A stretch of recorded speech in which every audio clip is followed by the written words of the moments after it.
Chapter 18. Farewell. Irina's always out gathering herbs these days, said William irritably, as he prepared to go fishing the following morning. Irina had already left for Raisel's hut. I need her. She's as good as the son we never had. The stream is full of fat trout. She can spot them and spear them much faster than I. She's a little spear maiden. But Octavia knew that Irina had learned all she could from William and herself. Now she was receiving a secret education from Raisel. Destiny wants that girl, Octavia thought, kneading the dough for the day's bread. The fire in the clay oven warmed the hut. Octavia was now certain that Irina was the stolen princess. She didn't even pretend to be surprised when William, in a state of high agitation, his cheeks flushed and his eyes bright, returned in the afternoon with the news. King Harman has issued a proclamation that the Princess Irina has been seen alive, and that every village, meadow and woodland is to be searched until she's found. Oh, Octavia, it's our girl, isn't it? The princess is our Irina. Yes, of course she is, said Octavia. She hacked up a chunk of freshly baked bread for her husband and poured him an ale. Where is she then? We must tell her. We must prepare her. Patience, William. She's with the wise woman, Raisel. Irina did not return that evening. When a second evening went by, William was half crazed with anxiety. I must go and search for her. Maybe a bounty hunter has captured her to take her back to the castle for a reward. I must find her. Calm down, William, said Octavia. She'll come to no harm. How empty the cottage and fields shall be. I don't want her to leave us. Nor I, said Octavia gravely, but go she must. Late in the afternoon of the third day, William and Octavia were relieved to see the familiar fluttering shape of Amicus. In the lengthening shadows below him, they could make out Irina walking slowly towards the cottage, leaning on a staff. She looked thinner and taller than 3 days ago. She greeted them with a kiss on each of their cheeks.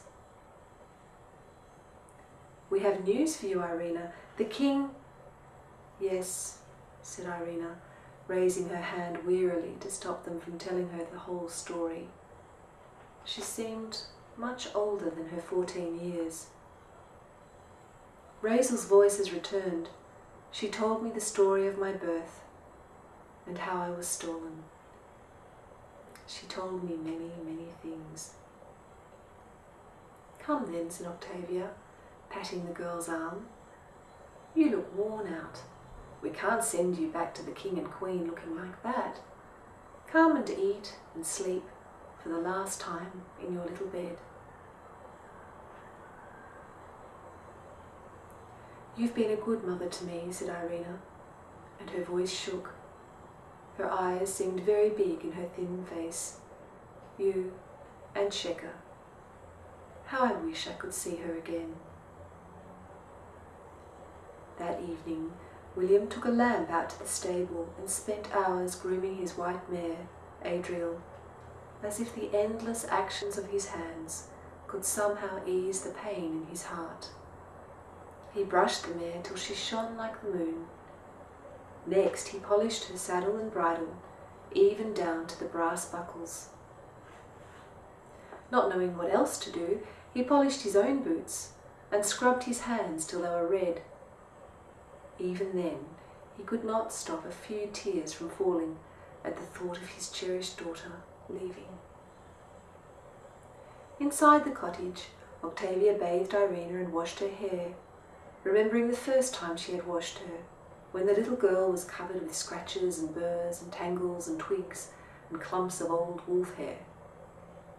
Irina was more human than Wolf these days, but restless storms of feeling were still alive in her, and there was a great strength sleeping in the muscles of her arms and back. Octavia could feel the coiled energy beneath her fingertips as she massaged her. When the bathing was finished, she helped Irina dry and dress in warm, soft clothes, and lay her down in bed as though she were a little child again. Octavia stoked the fire so the warmth would dry Irina's hair, and sang lullabies till the exhausted girl fell asleep. Irina felt a wingtip brush over her cheek and blinked open her eyes. Amicus stood at the edge of her bed. The light in the hut told her it was just before dawn. "What is it?" she asked, sitting up and wrapping herself in her bed cover. The fire had gone out and the hut was cold. William was snoring. Irina got up and followed Amicus out to the garden. A grassy tang rose from the wet fields, and the sun danced over the trees with his copper dancing shoes. Irina felt exhilarated. It was the anticipation that something exciting was about to happen, like the morning before the start of a festival. Yet she also felt a touch of fear. Today she would return to the castle and to her blood parents, King Harmon and Queen Chloe. "Follow me," said Amicus in birdsong, and Irina followed him through the meadows to the edge of the forest, where a large creature stood shivering in the cold. It was a she-wolf, her once grey fur whitened with age. "Sheka!" cried Irina with joy, and ran towards the animal. Irina remembered Sheka as being as vast as a mountain, her glittering blue eyes high above her. How much smaller she seemed! Irina wrapped her arms around the she-wolf's neck, burying her face in the fur. The smell was so warm and familiar that Irina held the beast for a long time, feeling the weight of Sheka's head nestled on her shoulder. Sheka was very, very old. She had lived longer than most wolves, and now she was dying. Irina was shocked to realize that she was now stronger than the wolf who had once been her protector.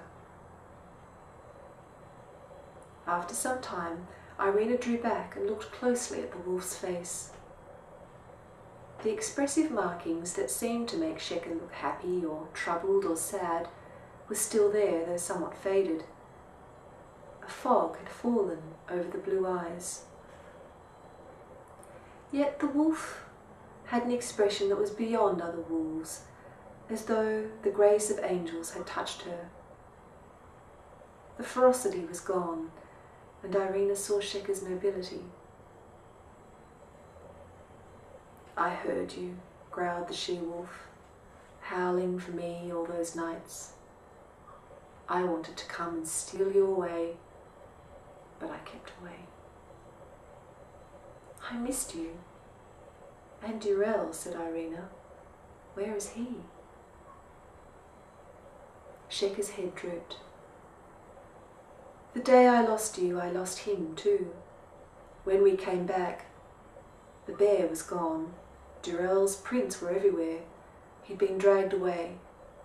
The pups were safe, but Durell was gone." "His body?" said Irina in a choked whisper. "We found nothing. No fur, no blood, no sign of him. He vanished." Irina embraced Sheka once more. She felt their shared sadness, but she also felt how much things had changed. She was no longer at one with the wolves. She belonged to another world now.